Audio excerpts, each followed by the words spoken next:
Kak, kalau kita udah nembak cewek terus ditolak, tapi besoknya kayak nggak mau natap kita, malah kayak ngehindar gitu, dia suka apa emang ilfeel? Oke, gue jawab ya.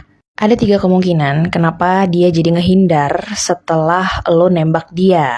Yang pertama, kemungkinan besar karena dia emang butuh waktu untuk berpikir karena emang ketika ditembak nih sama cowok, cewek itu juga butuh waktu gitu loh untuk berpikir kira-kira kalau gue pacaran sama dia ke depannya gimana ya, gue emang beneran suka sama dia atau enggak sih. Cewek-cewek itu masih bertanya gitu dalam dirinya sendiri, jadi butuh waktu untuk nerima cowok ini. Dua, kemungkinan besar dia emang nggak suka. Jadi ketika tahu lo nembak dia, dia malah kayak anjir ternyata dia suka sama gue gitu. Padahal niat gue tuh nggak pengen pacaran sama dia. Gue deket sama dia karena gue nyaman sebagai teman. Gue sayang sama dia karena sebagai teman. Jadi ketika lo nembak dia, dia malah jadi kayak, hah ternyata dia suka sama gue. Jadi gue harus menghindar. Nah, itu jadi pertanyaan besar.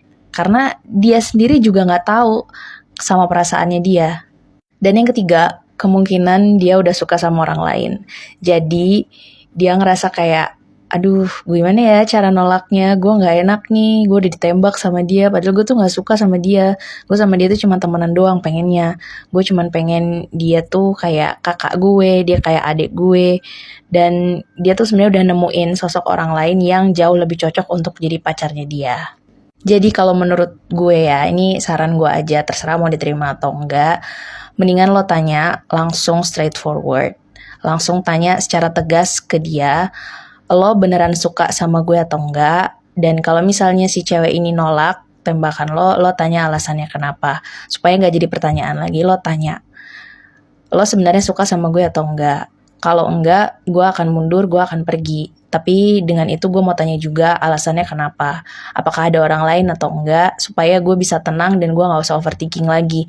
Lo tanya aja kayak gitu, ya, supaya lo dapet jawaban. Biar lo gak usah overthinking lagi nantinya setelah lo udah gak ketemu lagi sama dia. Tapi kalau dia memang punya alasan tertentu kenapa dia nolak lo, ya lo harus terima apapun itu. Karena yang namanya orang kalau udah gak suka, itu gak bisa dipaksain. Tapi kalau misalnya dia masih butuh waktu, ya tinggal lo tunggu aja. Kira-kira kapan lo bisa kasih jawaban ke gue. Pokoknya lo sebagai cowok harus tegas, oke? Jangan mau lembek-lembek aja. Cari tahu yang pasti gimana supaya lo gak overthinking, oke?